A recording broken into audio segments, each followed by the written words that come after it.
Good afternoon and welcome to beautiful Cedar Creek Estate Winery. We are so happy today to be hosting the Fork, Knife and Corkscrew for one of their episodes. And we're standing just above our Rose Garden and Pavilion. And that's where Chef Stefan is going to be preparing lunch for us today. It's a gorgeous outdoor kitchen. It's a beautiful outdoor venue. And as anyone knows in the Okanagan, we like being outside and soaking up all that Okanagan sunshine all the time. So we are going to head down there and he's going to cook us some lunch.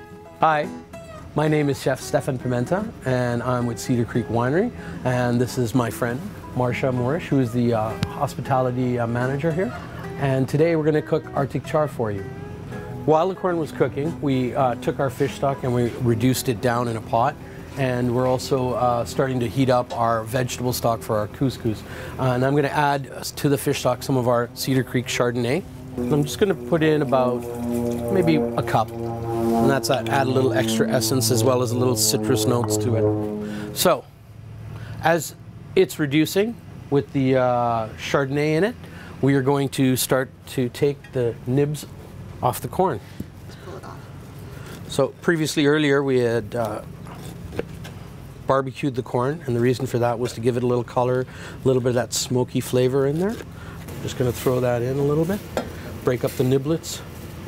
So now what I'm also going to do is start the couscous because I want to get that cooked and ready for our starch. So this is Israeli couscous, putting it into vegetable stock. And everybody wonders what Israeli couscous is. Israeli couscous is actually just little beads of pasta. Once our couscous is done, we'll cool it down and I'll add all the other ingredients. So in the interim, what I'm going to do is basically start cutting up all the ingredients and put them into the couscous. So I've chopped up all my sun-dried tomato. And I put that back in here. I'm going to clean the Meyer lemons. And what I did was I left the salt on them because I wanted to show that you have to strain them and you have to rinse them thoroughly to ensure that you get all the salt off of them. And let's say you have Meyer lemons, preserved lemons in your pantry. Could you zest some lemon? You could zest some lemon and throw it in. Yeah, that's generally good. What I would do is to take the bitterness out of the zest, I would basically boil the zest slightly and then use it in my couscous. So what I'm going to do right now is just take all this stuff off and just leave the rinds for me to use. Here, try a little bit.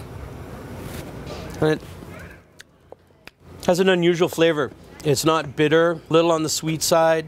It is slightly salty, of course, because you've preserved it in salt for a while. And then I'm going to put some sun-dried tomatoes in there. So our sauce is basically almost ready to have cream put into it. And what we're going to do is thicken this sauce with the creams. I'm not going to add a whole lot, but I'm adding enough so that it starts to reduce down, thicken up. So next, while my sauce is still reducing, I'm going to clean the Arctic char. So I got this Arctic char fresh today from my friend John at Codfather's in Negushkin Mall, and he was kind enough to get me some fresh stuff that he just had in today, and it came from the Yukon. So I'm just removing the belly and some scraps and cleaning it up a little bit, and I'm going to cut a nice little piece of fish off for us to use today.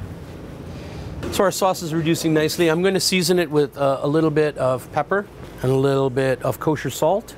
So once you've reduced it down, you can see how it's starting to get thicker and thicker and thicker, and it'll go down a little bit more. But right now what I'm going to do is I'm going to buzz it with my wand blender to try to break up some of that corn, and so it's not as chunky and it's easier to spread when I use it as a sauce. I don't want to buzz it too much and turn it into a puree sauce. So I kind of want to leave it thick so you can actually see the corn in there. So I pretty much reduced the sauce down to where it's a nice sort of consistency. It'll spread well on the plate. I've checked the seasoning. The last little secret thing I'm going to throw in there is just a touch of butter, and the butter adds more flavor as well. It'll also be creamier, which means you can taste it with the Chardonnay really well. All right, so my sauce is pretty much there.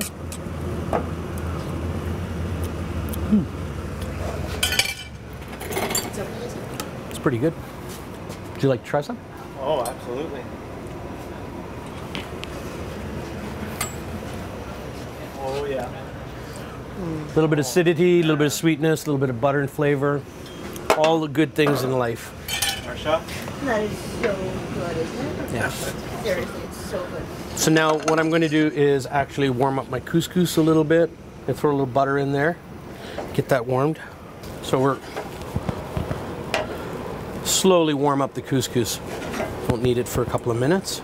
And what I'm going to do next is I'm going to take all the vegetables that I got and start poaching them so that they're ready to go the minute I have my fish cooked.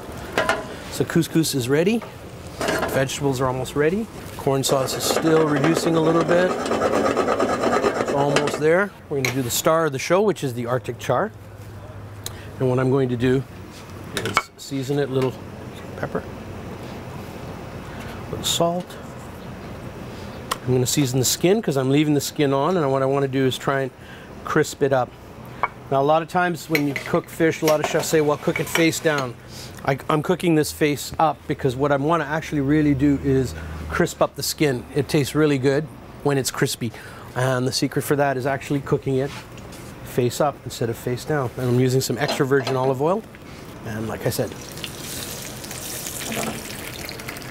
So while that is frying on one side, a couple of ingredients I'm going to add to our Israeli couscous. I'm going to add some green onions, or scallions as you call them, and a touch of parsley, just to add a little bit more depth, body, and flavor. So I'm just going to check the char and see if the skin has crisped up a little bit. And the way you can do that is basically to look on the underside. It's not quite there. Almost there, but it's not quite there. So as I said before, you can cook it in a pan. I think it makes a great barbecuing fish. Instead of doing salmon, do an Arctic char. It's an excellent fish. It has a lot of flavor, a lot of buttery notes to it. How do I know what's best cooking time? Is just basically through experience, trial and error. Also, generally you can tell by the look of the fish if it's cooked. Sometimes it flakes a little bit in the middle when it's cooked. You can kind of open it and take a look inside and see how far that fish has cooked. Now I'm turning it over. You see how the skin is crisped up? You get that nice little golden color. That adds a lot more depth and character to this dish, and that's why I cook it skin side down first. And what I'm going to do now is I'm going to take all my vegetables out. I'm going to saute them lightly in butter. Add a little pepper, a little salt, and a little parsley to it.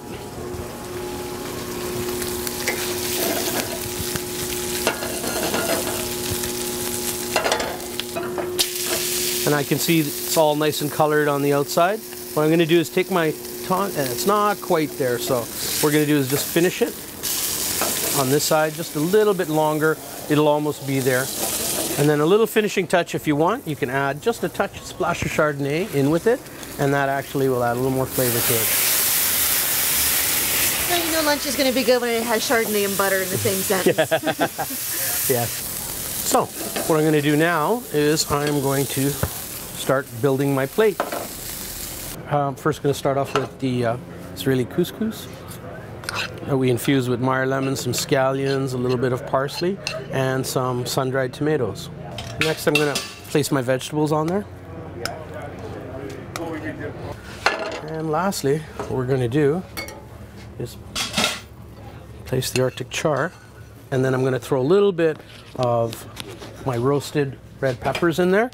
So I'm going to put a little bit of the sauce right on top of the Arctic char. And now what I'm going to do is put a little bit of the microgreens on top, a little bit of herb oil, and then this is a little paprika oil. There you have it, our Arctic char. So good. At Cedar Creek. This is why I have the best job in the world. Who gets to do this, you know? Thursday afternoon, and here we are with some beautiful wine and some amazing food. And this is work. Yeah. This is work. The first wine I've poured for us to try with it is the Platinum Chardonnay. When you're pairing food and wine, one of the first components you want to think about is the weight of the wine that you're going to be having with the food. The Chardonnay has really full mouthfeel and lots of creaminess.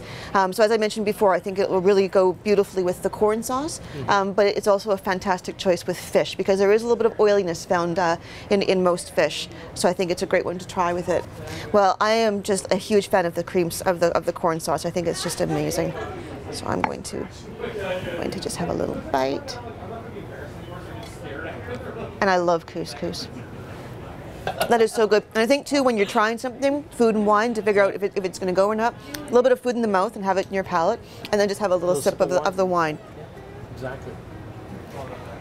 And the food and wine, it should really enhance both and make them both movie stars. There's some wines that you might have with some food, and if it makes either or taste bad, then it's a miss. But this is amazing, amazing. Martin, you should try some. It's really, really good.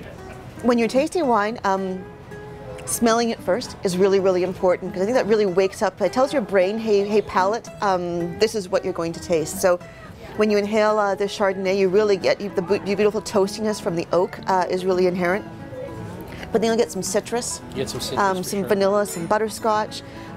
So it's one of my favorite wines that we make here. It's really elegant. You should just go and it should just feel like magic on your palate when you have a great hit with a food and wine pairing, and it just it makes everything beautiful. Thank you so much for watching today, and thanks for joining us at Cedar Creek Estate Winery. Whether you live here or you're visiting, please do stop by and visit us for lunch. We're open every day, weather permitting, and Chef Stefan would love to say hello, as would I. Cheers.